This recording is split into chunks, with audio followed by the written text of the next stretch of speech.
Here's the auditory ossicles, the three bones that are in the ear.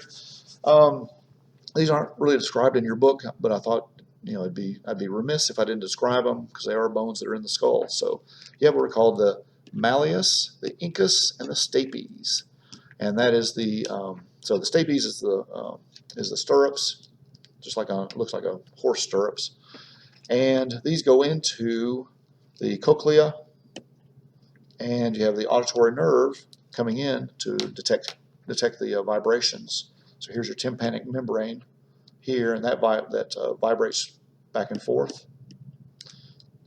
I guess I should draw it up here. So that vibrates back and forth, causes these three bones to move back and forth, and those vibrations get transmitted over to the cochlea, which then with the nerve fibers in there pick up those vibrations and transmit that and your brain interprets those sound waves. You'll notice these canals up here. These are called the semicircular canals, and that's for balance. So here's your pinna of your ear on the outside. You notice this yellow stuff, that's all fat. So that's fat tissue. And let's see. Then we have the external auditory canal. So this is where your external auditory meatus and all the stuff fits inside here. And then you have your internal auditory meatus, where the nerves come out and exit into the skull, into the interior of the skull. So next slide. Here's a larger close-up view of the malleus, incus, and stapes.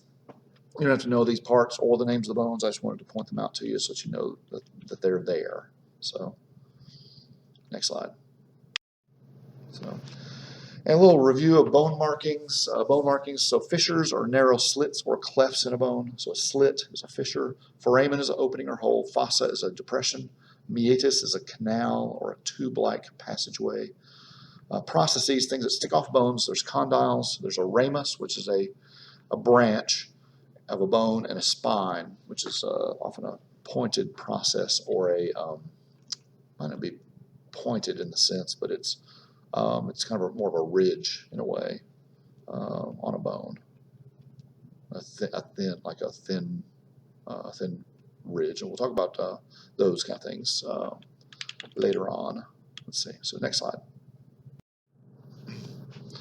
So bone markings. This is a review. So you'll need to know these when we get into the appendicular skeleton. Also, so you might as well start, kind of learning these guys. There's facets, which are small, shallow depressions where two bones meet. Fossa has a larger indentation in a bone. Fovea is a shallow pit. There's only one that I'll point out to you. It's in the femur, on the end of the femur. Sulcus is a groove. Let's see. There's openings, which are the meatus, which is a canal. Fissure, narrow slit. Foramen is a hole. There's projections. There's condyles, which rounded end of bone. A crest is a ridge or projection. The head is an end of a bone. Tubercle is a small rounded projection. A tuberosity is a large tubercle. So tubercle is small. Tuberosity is a larger one of those. Epicondyle is a small projection, usually next to a condyle. So you have a condyle, then you have an epicondyle next to it. A process will be a bony projection off a bone, and a spine is some sort of sharp process. As a not sharp, but usually they're all rounded edges, but they're fairly thin edges. Protuberance is some sort of outgrowth from a bone. A trochanter, there's only one of those. Well, there's two of those. There's the greater and lesser trochanter, but their projections are on the femur. Line is a long, narrow ridge. Line, like the front of your shin, is a line, and the ramus would be an arm or branch of a bone. So like the ramus of the mandible is an example of an arm or branch of a bone. You're going to learn these as we go along. I'm not going to ask you these definitions of these things, but on the test. But you'll need to know what all these terms mean. So you need to start learning these guys. All right, next slide. So the selected surface markings of the skull bones, these are the things that I want you to know. The supraorbital ridges are in bold. So on the front of bone, the supraorbital ridges margins, The external auditory meatus on the temporal bone, mastoid process, styloid process, zygomatic process, and mandibular fossa. Those things. So this is also posted in Momentum. All of these foramen, you don't have to know those just yet, because we're going to learn those when we learn the cranial nerves, and learning, which cranial nerves go through which foramen. Then the occipital bone, you have the foramen magnum. That's really, I think, the only, well, there's two sets of foramen you know. That's one of them. There's also occipital condyles, external occipital protuberance, which is projection at the base of the skull that you felt on the back of your head a little while ago. You have the ethmoid bone, you have the cribriform plate, the crista galli, and the olfactory foramina. Those are the tiny holes in the cribriform plate for cranial nerve number 1, which is the olfactory nerve. So now you know one of the cranial nerves, which is the olfactory nerve. That's the first one. Then let's see. The sphenoid bone, you need to know sella turcica, or also known as the hypophyseal fossa, and the optic foramen and or foramina. There's 2 of them. That's the opening for cranial nerve number 2, which is the optic nerve. So now you know 2 cranial nerves. First one is olfactory, second one is optic. And then you need to know the inferior orbital fissures, what those are, superior orbital fissures, what those are as well. And then, next slide. Facial bones, you know what the maxilla is, obviously the alveoli, the tooth sockets. And on the mandible, you know what the body is, the ramus, the condylar processes of the mandible, and the coronoid processes. You need to know what those are. Know that there are 2 lacrimal bones working with the lacrimal fossa for the lacrimal sac to hold tears before it exits into the nasal cavity. Then you have the zygomatic bones. You have a temporal process, projects posteriorly, projects back from the zygomatic bones, which are on the front side of your skull. And then you have the here's pictures of these bones again. We don't need to go over this one again. Next slide. Next slide. I'm going to go over this one too. These are the same slides we had before. I'm going to flip past several of these fairly quickly. Actually, I'm going to redo the lateral view of the skull. I'm going to point out to you, this is the zygomatic bone here.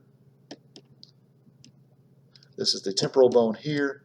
So here's the zygomatic process of the temporal bone sticking forward. Zygomatic process of the temporal bones was processing forward towards the zygomatic bone, and this is the temporal process of the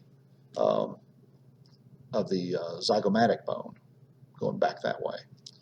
And then here we have the condylar process of the mandible there. We have the coronoid process here. The ramus of the mandible is this branch that's sticking, the mandible is sticking back here, and this is the body of the mandible here. So we have the body, mandible is number 8. The ramus of the mandible is this branch that's sticking back here. Condylar process sticks up into the skull, and the coronoid process, yes, over here, sticks up underneath the zygomatic bone. You have the external auditory meatus and the mastoid process sticking down here. So, just to remind you of some of those features. Okay, next slide. So, I'm not going to go over this slide again. So, next slide. And there's nothing really on here that I need to show you. So, next slide. And next slide. So here's the superior view of the cranial cavity. I just want to point out the crista galli here and the olfactory foramen here, and the cribriform plate. So we have this area here. So this is the ethmoid bone. I've drawn a little bit bigger than the ethmoid bone actually is. Sorry about that, but I just wanted to point out the area where it is. And then here's the sella turcica there. So next slide we're going to look at the crista galli and the olfactory foramen and the cribriform plate. Let's see. Internal auditory meatus is here. And there should be one visible on the other side here, but you can't really see it.